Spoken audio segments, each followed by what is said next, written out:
Okay, good evening. I'd like to open up the Wednesday, February 19th Mansfield Select Board meeting to order. And just to start off, I'll ask everyone in attendance to please stand for the Pledge of Allegiance.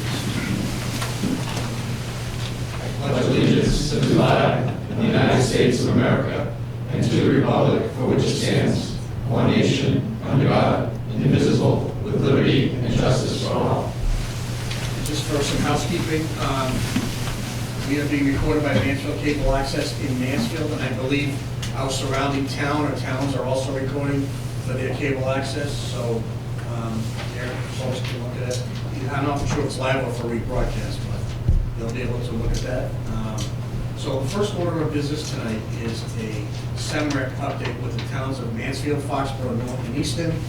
And I would like to first thank all of our colleagues selected from all the various towns, town managers, town administrators from the other towns, our police and fire chiefs that are here, and Rob and his staff for coming. So thank you all. What I'm going to ask, just before we start the actual presentation, for those that have quorums here, you might just probably suggest you might want to open a meeting just to be legit, so your folks at home know that everything's kosher.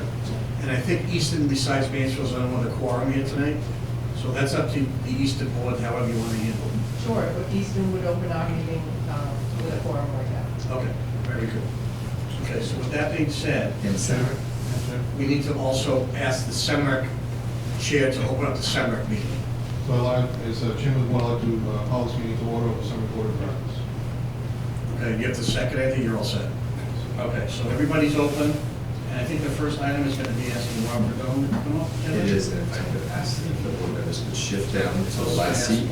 Everybody can just, Rob will come forward up here. so everybody just actually walk over to the last 5 seats, and we'll be all set. Now, was this chair in the way, guys, or?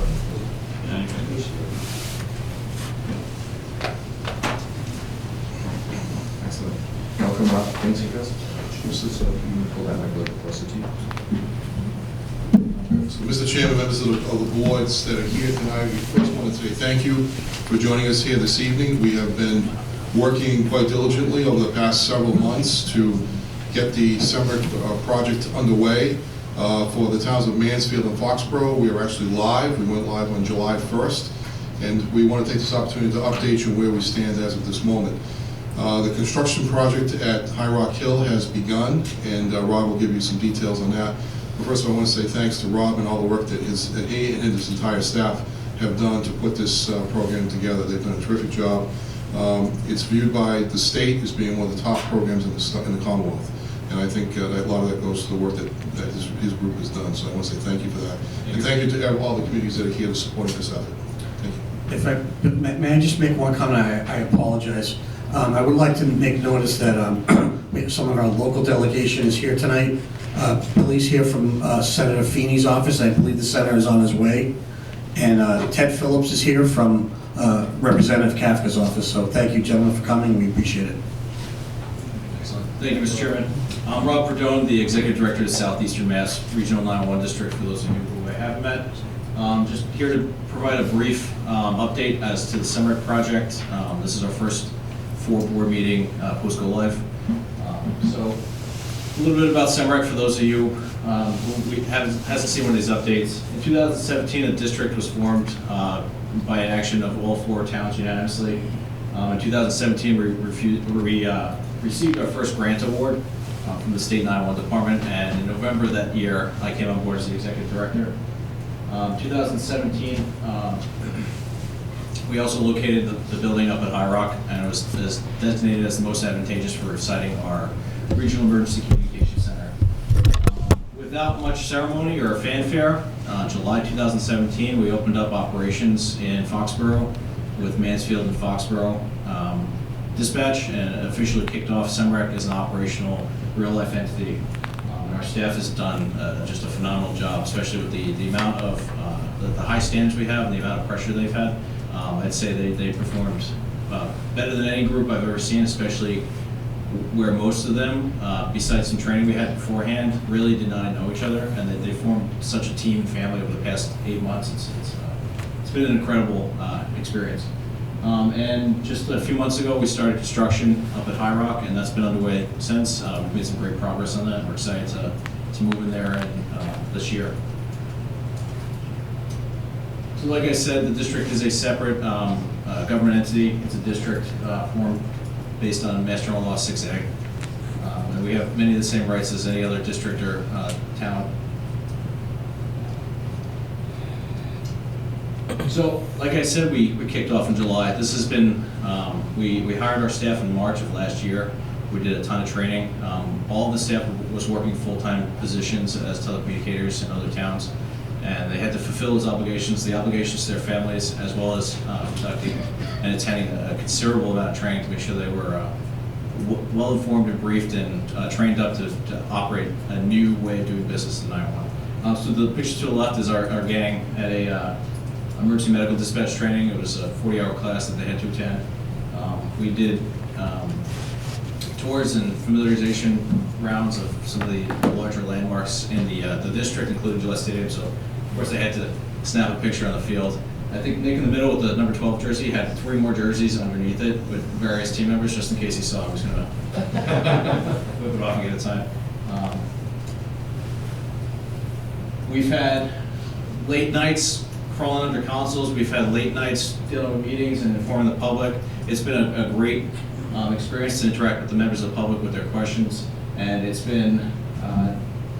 I broke my pinky installing a computer. We've run the gamut. It's truly been a blessing to be able to be so involved in this project, from actually installing the equipment in the PSAP to the governance and the public-facing aspects of it.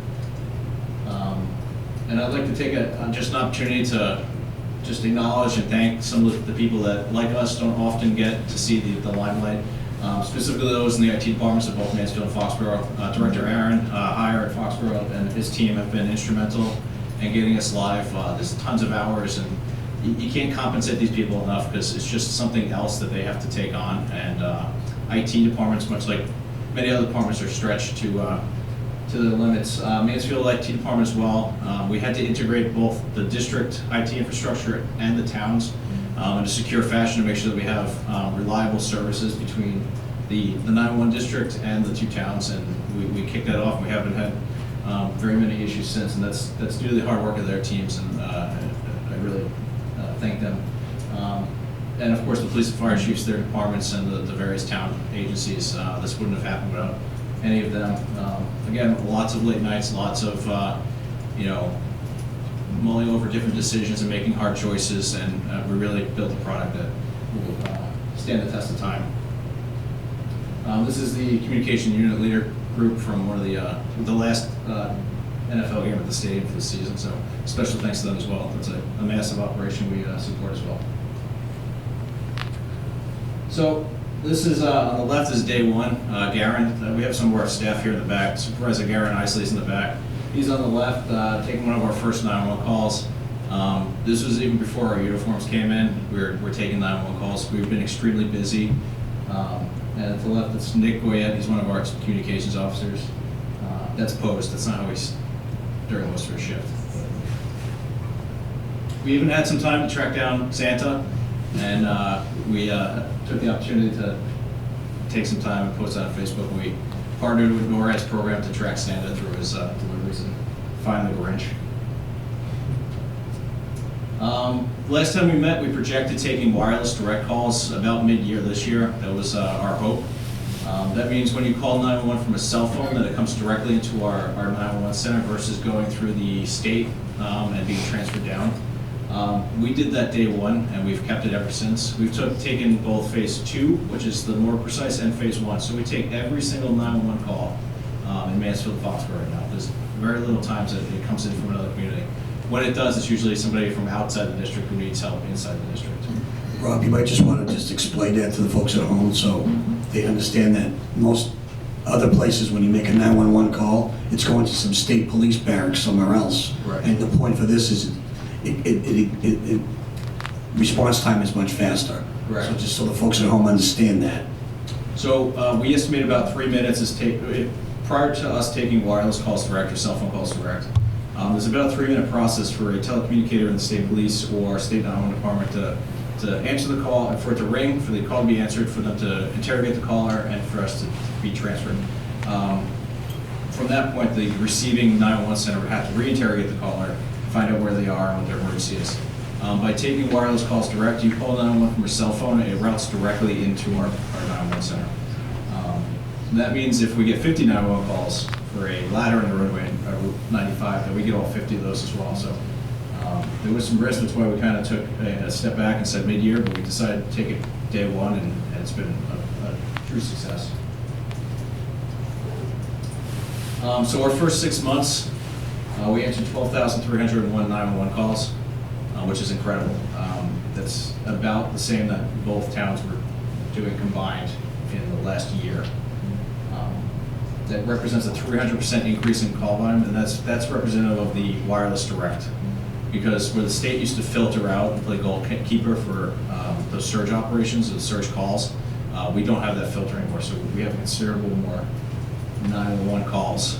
Almost 80% of our 911 call volume is wireless, so we are truly capturing all those emergencies now. And that's actually percolated down through the operations of the police and fire departments as well, because beforehand, a lot of these calls were getting adjudicated and stopped at the state, and now we're actually tracking 911 hang-ups specifically to the person. So if you call 911 hang-up, we're sending an officer to make sure that you're okay. Our calls are answered within under 10 seconds, 99.98% of the time now. It was 99.7 at the 6-month mark. And that represents a considerable increase in the ring to answer time, or increase in performance from the local PSAP operations. We had 487 911 hang-ups at that point too. We had just about 3 working fires. We had a couple of fires that were quite classified as working fires. We supported 28 large events and 19 major events. We've made over 30,000 CAD entries, so computer-aided dispatch entries into the police and fire systems. That's a lot of work. This is all representative of a lot of work. The other regional centers in the area are doing this in a year. So we kind of put this up to brag a little bit when they were putting up theirs. We posted ours, said, hey, we did this in 6 months and we did it really well. So the way we did this, and the way that the reason regionalization works so well, is on the left is representative of Mansfield and Foxborough in a 24-hour period. And you can see there's 12 people on that screen. In our same 12-hour period, we have 6, and one of which is being a supervisor. So we've introduced a supervisor into the crew, and we've reduced the staff in half, and we've increased our performance by 20%. And we've increased our call volume by 300%. So it is a true testament to how regionalization really works, and how having dedicated professional staff answering 911 calls really affects how the 911 system works overall. And that's a testament to the staff that works in the center every day. It's hard to see. This is a heat map of our first 6 months of operation of 911 calls. Most of them landed right in the middle of Foxborough, Mansfield. We do have a couple that kind of trickle off into the highway. And then the 2 highlighted areas in the south is North Attleboro and Norton, the actual PSAPs when they transfer out of calls. Sure. Is it based on where the cell phone is the tower? Yeah. Nope. The location of the cell phone. Location of the cell phone. So we take wireless calls, and sometimes we get what's called a phase 1 hit first, and that's the tower location. But eventually we get, and usually right away, we get phase 2, which is the precise location of the caller. We can get that down to almost 3 meters, so 9 feet. We bolted on intelligence, and we analyze every single call. We trend calls. So we can see how many people had a cardiac arrest. We can see if we have spikes in fever and cough. We can see if we have spikes in seizure activity. And we're pushing that data over to our public health partners and the local fire police departments. We're pushing that over to the fire departments to help them kind of make operational decisions based on better data. And it also represents that we're collecting a ton of data. We're actually able to mine that.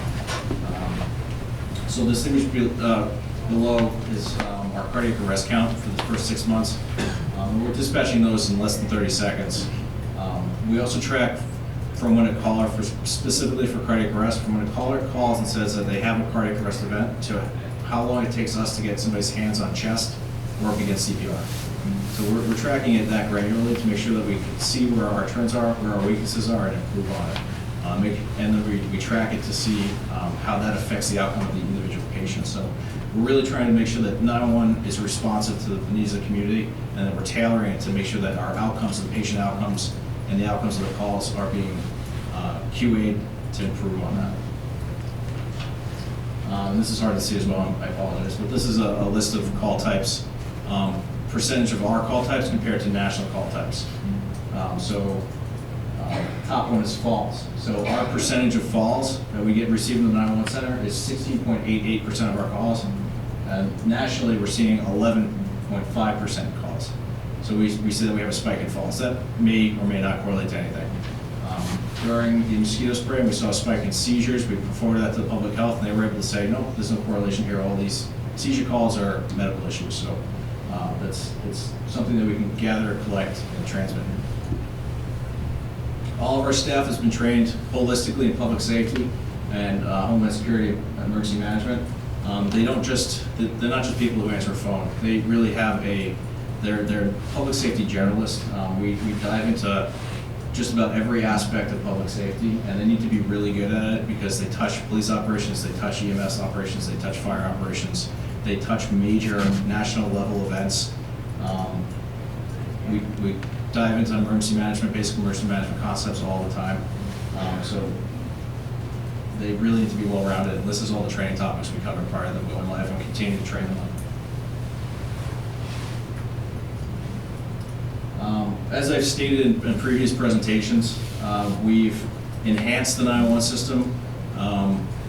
Mapping the poles at Gillette Stadium is one of those examples that I bring up all the time. It's something that we're the first in the state to do something like that. And when you're in a parking lot and you call 911, we say, where are you? And you say Gillette Stadium. It doesn't help us find you. So we've associated basically a phantom address to every single pole. So when the 911 system maps, it says you're near pole 1, 2, 3, 4. And we're able to instruct the caller, look up the pole with the big numbers, does it match 1, 2, 3, 4? And they say yes, and we can send them all. We've deployed mobile apps to the police and fire departments, so they're able to have call info available on their mobile device in the field. And we're starting to use, from day one, we've used mile markers on the highway opposed to exit numbers. So that means from before we went live, we dispatch apparatus to the highway between exit 6 and 8. That's huge. Now we're dispatching to specific mile markers, and they're about a quarter mile between each other. So we're really dialing that back. We're actually meeting with the area police, the fire departments to see if we can even tailor that back even further because of the level of data we're providing. And this is just some of the same. We've partnered with ways to both ingest data. So if we get a report of car accident, the staff has the ability to actually reference Waze because sometimes they have better data than we do because crowdsourcing is an incredible tool. And we're able to push data back out to the agencies such as heat maps. This is a new tool that we deployed over probably 3 months ago. It's called Rapid SOS. It's just another layer, another tool that we bolted onto the 911 system. And this takes data from a cell phone that's not pushed to the 911 system natively. So it's not using 911 location data, it's using the actual GPS data from a phone. And we're able to both track where a caller is, so if they're on the phone with us, we can see their movement. And it gets it down to a finite circle. So the circle on the left-hand screen is the error circle, so they can be anywhere in that circle. And that basically is limited to 1 lane of traffic. Gillette Stadium, we get 911 calls during an event day, a lot of hang-ups. We were telling officers which parking spot they were in, and they were there. It's incredible technology. This company also is bolting on Z-axis data, so we're able to start seeing on certain calls what floor they're on. They're also pulling in other data such as Bluetooth beacons and Wi-Fi hotspots and mapping those and giving us that data. So we're able to find people in places that we were never able to find before. The other thing that Rapid SOS gives us is the ability to ingest rideshare data. So if somebody's in a Uber or a Lyft and they dial 911 or use the app, we get the driver's plate number, we get the driver's picture, we get the driver's vehicle description, and it pops up on the screen as a query. So that's a huge benefit for us. Somebody's in trouble with rideshare.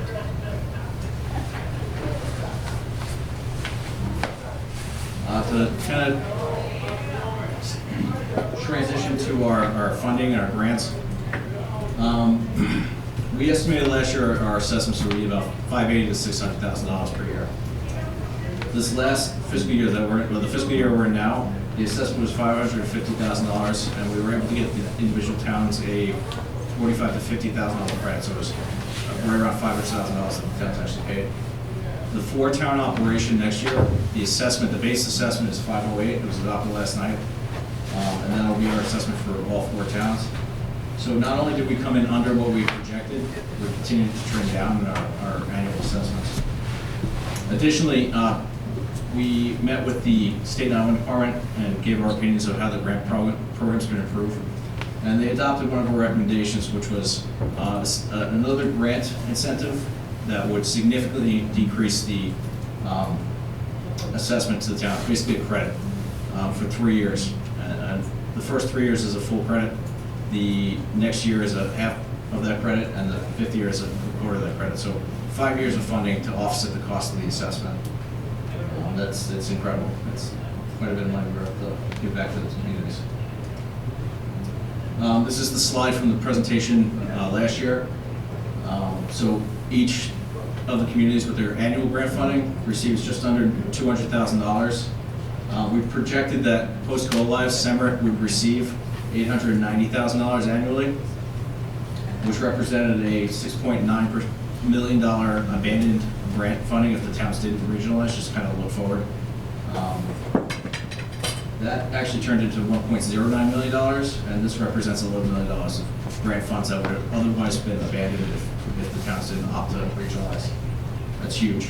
That's what's allowing us to offset that annual assessment, and that's annual. That's our annual grant money. That's not competitive. That's our part of the 911 surcharge compliant. Again, that's not tax money. That's surcharge money. So that's from the cell phone companies for provisioning, or not even cell phone companies. Any company that provisions a telephone line, they pay a surcharge on that to offset the cost of 911. So as devices like iWatches start having phone numbers and street lamps start having phone numbers, that revenue goes up in the state, and more of that becomes available to us.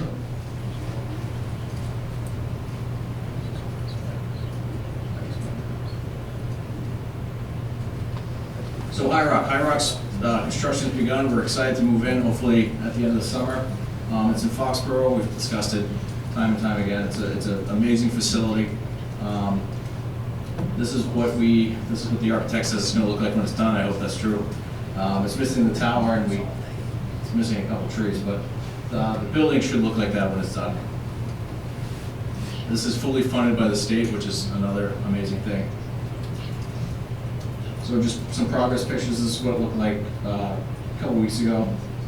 There's since been some demo of the outbuildings, and some of that grub has been cleared out. That building's been removed. It's no longer functional. The roof had to be totally be removed to be replaced. That work is complete. That was finished up yesterday. And this portion of the building here is coming down. We don't need the space, and we'd have to heat it and bring up the code, and it was significantly less expensive to open it up, put grass there, make it permeable surface, and put a window in the front. So that's what we elected to do. National Grid was there today, cutting over power. It's a huge step in the process. The tower is ours as well, as we've stated previously. That's really all I have for the formal presentation. I'd be happy to answer any questions from the select boards. Maybe what we can do is we can open it up to our colleagues from the other towns, any select board members or any police, fire chiefs, or town managers want to comment. Please feel free to. Go ahead. I am Dottie Fulgenetti with the Easton Select Board, and every time I've come back for these, I was at the first one, the information is just getting better and better. I think that it's amazing technology that you can just really dial 911 on your phone and not speak, and I'm thinking of all the applications on how that would be useful if someone broke into your house and you had to hide in a closet, or if you became incapacitated and you couldn't speak. So the technology has just come a long way, so I want to thank you and all your staff for the great work. We're very excited to be on board, so Excited to have you. thank you. Do any of the other towns, besides my colleagues here, want to say anything? Come on. Go ahead, Bill. It's only appropriate I say something here, so. That'd be nice. So first of all, again, I want to say thank you to all the different towns that are here, all the chiefs and that are in the room, and particularly for the dispatchers that are here tonight that have been supporting this effort. I don't think we ever envisioned this to be even what Rob has talked about tonight as what it's turned out to be. And that is a full-scale technological change as to how we actually handle calls in the public safety service. Who would have thought that we could actually zero in on a location to a few feet actually of where a person is actually located and do that through the technology of 911 services. I know I didn't when we first contemplated this. We saw this as a way that we could all collectively save money, in a way that made sense because of the technology that was actually raining in on us that we needed to actually do in each one of the single towns separately. But to doing it collectively is a significant cost savings unto itself, and then to find out that the state actually views this as being a model opportunity for us to then further reduce that cost that we normally would have paid anyways for our organizations. Now, I know that in Foxborough alone, our costs were running, $600,000, $700,000, $800,000 a year for dispatch. This year, that number is going to fall below $500,000, and may actually go several $100,000 less than that based upon the grant program that Rob was talking about. So we're very excited about that prospect, but I think more importantly, the prospect that we can actually improve the way we provide public safety services to our communities is more exciting to me in some ways, because I know that when we talk to the fire and police folks, that the way we've been able to help them in providing services to the community and people who need their services is far more advanced now than it's ever been. So again, I also want to say thanks to Rob, to his staff, and to my colleagues on the board, and to all of you collectively as town folks who had the vision and shared the vision that we had for what this has turned out to be, actually something quite more significant than what we thought. Thank you. Thank you, Bill. So I'll ask my colleagues here if they have any comments. Steve? No, just two questions, one financial and one curiosity. The $508,000 for next year, you said that's covered by a grant? So that'd be the town's liability. We're working on a grant to offset that. That hopefully will be significant. Obviously, we'll have to wait for the award. There's new eligibility in the grant program to offset that quite significantly. So what you're telling us is no charge? It could go that far. Okay. Can I just jump on that for a minute? Rob, just on that, you talked about the building. And I know that the budget's more than we thought originally, but you said that's all 100% by the state? Covered by the state, correct. So the only thing that we're going to be spending is that max 508. Correct. Potentially less than that, is what you're saying. Just like we stated when we first, on the onset of this, the only liability to the towns will be the annual assessment. We've carried that and successfully maintained that. But as the poor community should be aware that someday that 508 plus inflation will come to us. So just be prepared that our budgets will get something down the road. My curiosity question is the symbol. How did you create that? What's it made out of? Not the first I've seen it. So. Sure. So that's our official seal. Obviously, it has the coat of arms of the Commonwealth in it. The cross flags is from the Signal Corps, which became the Army Signal Corps. It's just a universal signal for communications. The kind of stroke is inspired by the Patriots. It's in our district. It's one of the biggest things in our district. 4 stars for the 4 communities. The chain is from the chain of the Commonwealth that goes from the 2 points, and then the actual 911 district's name on the edge. No, thanks. And Mr. Kraft has agreed to let us use this. He actually wears a shirt. That's not good. He's watching.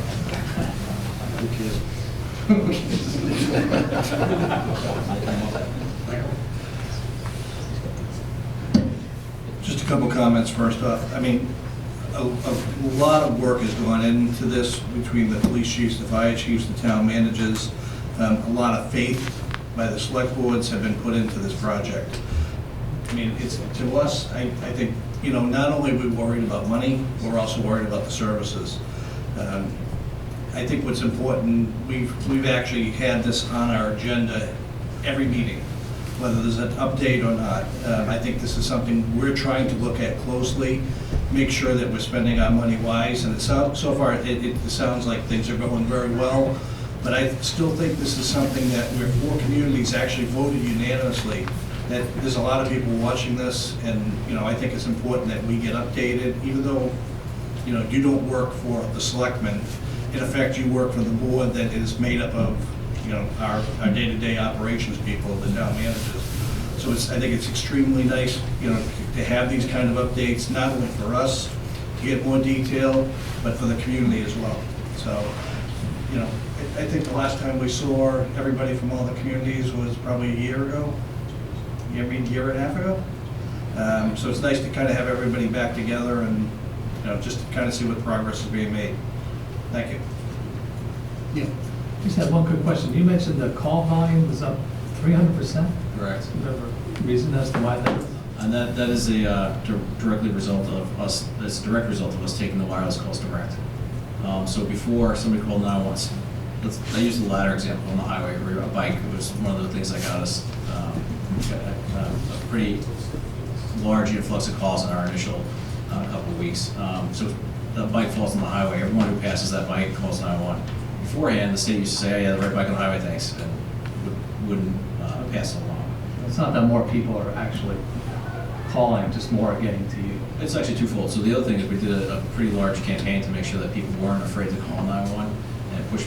We don't want people calling landlines or business lines to report emergencies. We want people calling 911. Don't be afraid of 911. Call 911 if you have an emergency. Worst comes to worst, it's not an emergency. We just give you the help you need anyway.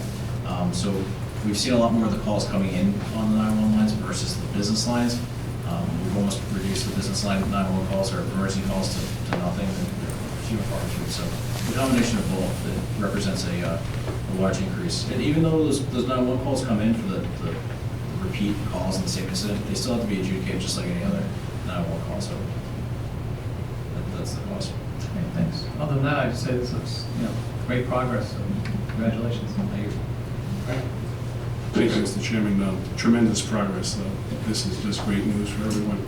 Mr. Keegan said he congratulated the board for their vision. I don't know, at least I'll speak for myself, if I had the vision, but I was willing to listen. We were all willing to listen, educate ourselves, and become comfortable.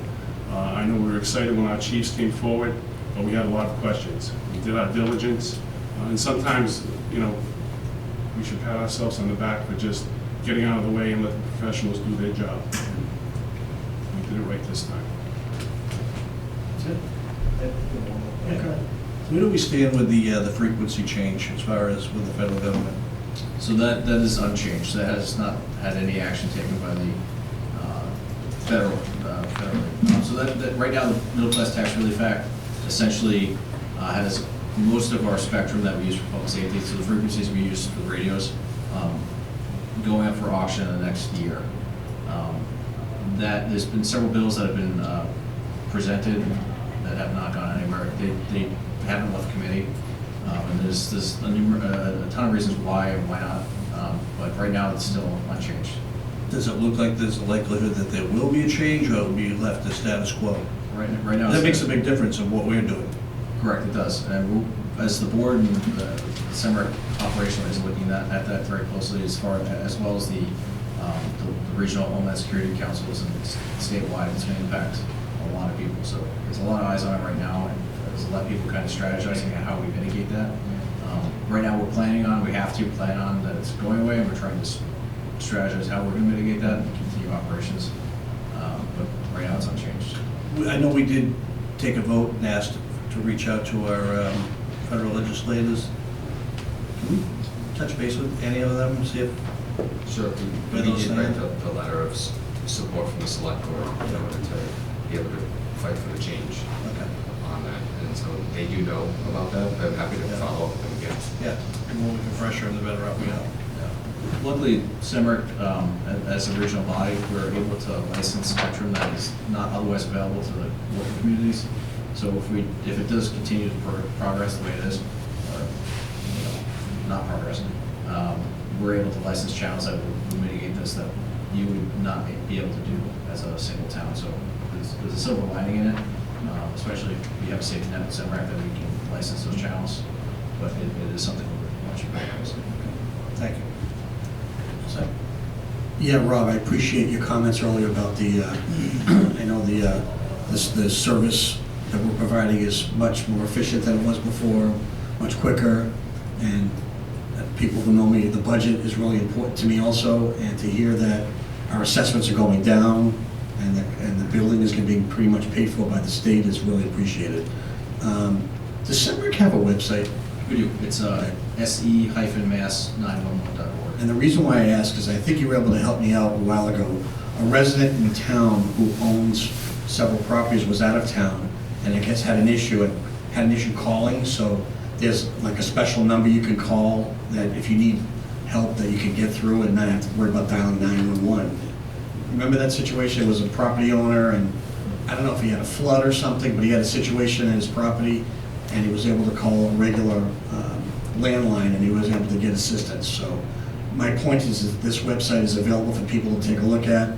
There's information there, phone numbers, that kind of thing. So I'd encourage people to go look at the website if they have other questions.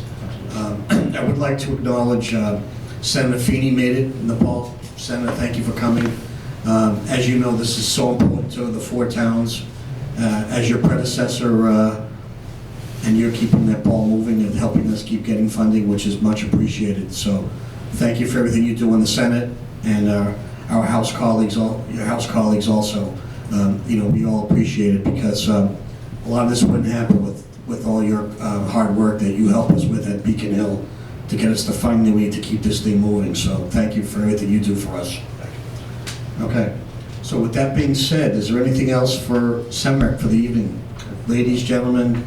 Mr. Chair, just a Yes. couple of comments. Go ahead, Mr. Tillman. Just to echo Mr. Keegan from Foxborough, all of our board members from the four towns, you know, we appreciate working with Rob and with Eric and the professional staff, and especially for those who are dispatching calls. But I also just like to give a special shout out for the police chiefs and fire chiefs working with their staffs, and all of the fact that they still come together and they're working with Rob, they're working on subcommittees to be able to continue to reinforce things, reinforce issues, policies, things come up. They're working with Rob and his crew in order to be able to identify what those issues are, working through them, and that's what really makes this work. And I think that our region particularly shows strength in regionalization. So, you know, with MFN and with Easton coming on board with that as well, in addition to the staff working together with SEMRAC, certainly goes to show the fact that regionalization does work, it does save dollars, and it really makes efficient use of resources as a total.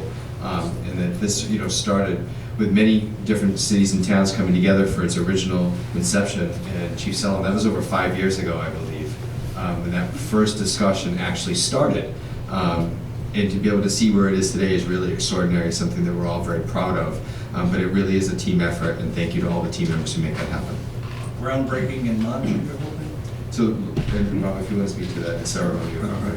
We are hopeful that we'll have a ceremony of groundbreaking in March.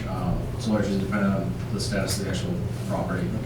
We're going to have it earlier, but the property it's been derelict for quite a while, so we want to make sure it's brought up to a standard that we can bring the gas there. Dress it up a little bit. Yeah. So, more to follow on that as we plan that. Fantastic. Okay. Anybody else?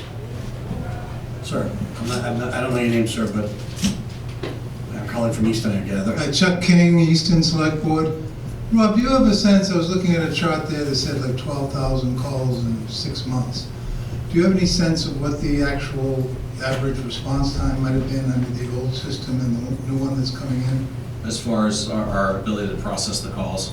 Mostly how long it takes from the time you get the call till the time the police, EMS, or fire trucks are out to the victim site. We certainly have that data. I don't have it in front of me today, but I can provide it. I can tell you that we are very efficient in the way we process calls, and employing certain technologies. We're able to actually dispatch a call without action of the dispatcher as they progress through a call. It actually happens in the background, especially on the fire side, or their colleagues on the police side will dispatch it as a call taker's on the line. We do track call metrics very closely. We have various key points of information that we track. And if something goes over, we look at the call and we examine why or why not. And that's not always a bad thing. It's usually predicated by some call taking issue, whether the caller or maybe an error. But we do process calls very efficiently, and each call is different. Cardiac arrest where somebody's not breathing, or certain classifications that meet certain criteria, we bypass a lot of things that goes right out the door. We're under 20 seconds most of those calls, from someone dialing 911 to a responder actually leaving or being notified. We just went through the ISO review, which sets the fire insurance rates for your town. We did Foxborough was up for reevaluation. That's an extremely rigorous standard to meet, and we received all points. So we're meeting both our local standards, state standards, and national standards for call taking times. We're exceeding them in most cases. So. Thank you. I do think, hang on one second, Steve, do you have a comment? Just saying, we think 12,000 is a big number, but it's only like 100 calls a day at the most.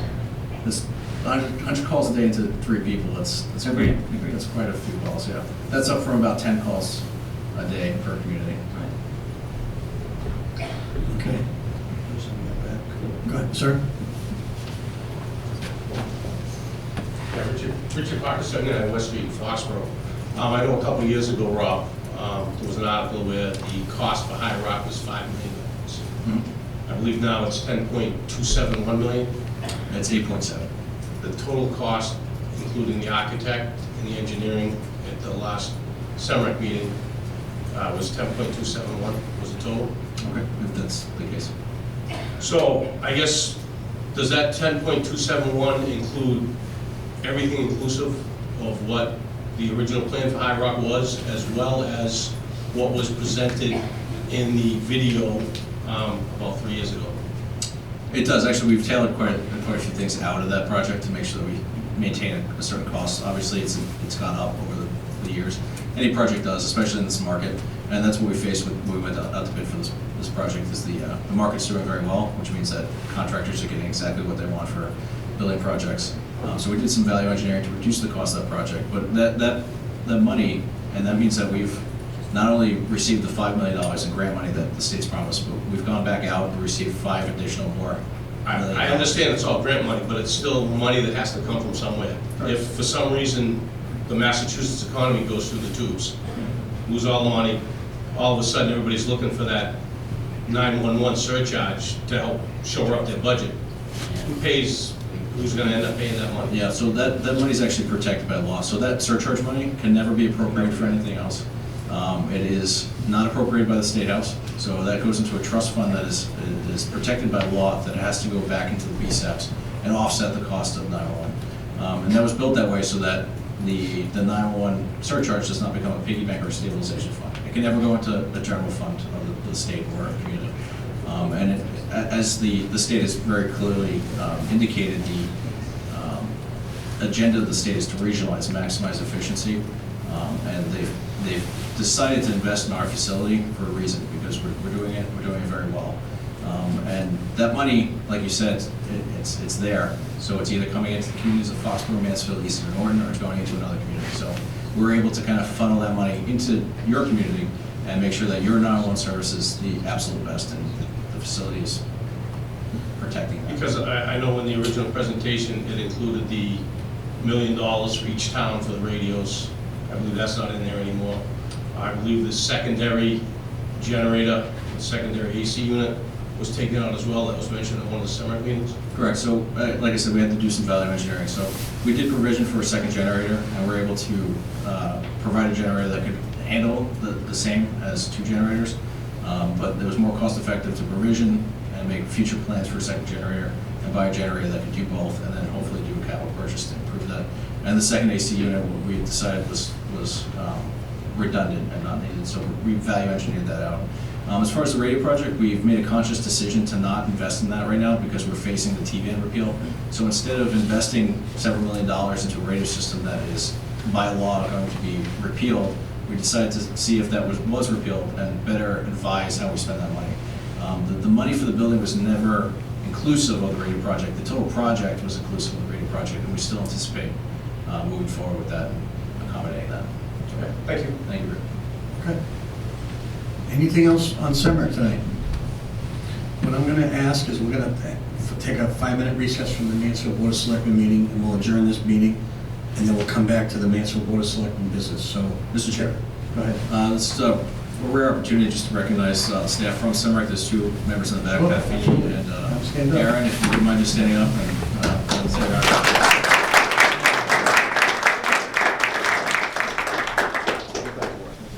Yeah, these folks are, I mean, 24/7 a day. They're here holidays, weekends. They really are the voice when you need it, and they do a fantastic job. Thanks for coming. Again, I thank everybody for coming tonight, especially our elected officials. I know you have a busy schedule, so thanks for coming, and we'll re-adjourn the Mansfield Select Board in a few minutes. Thank you.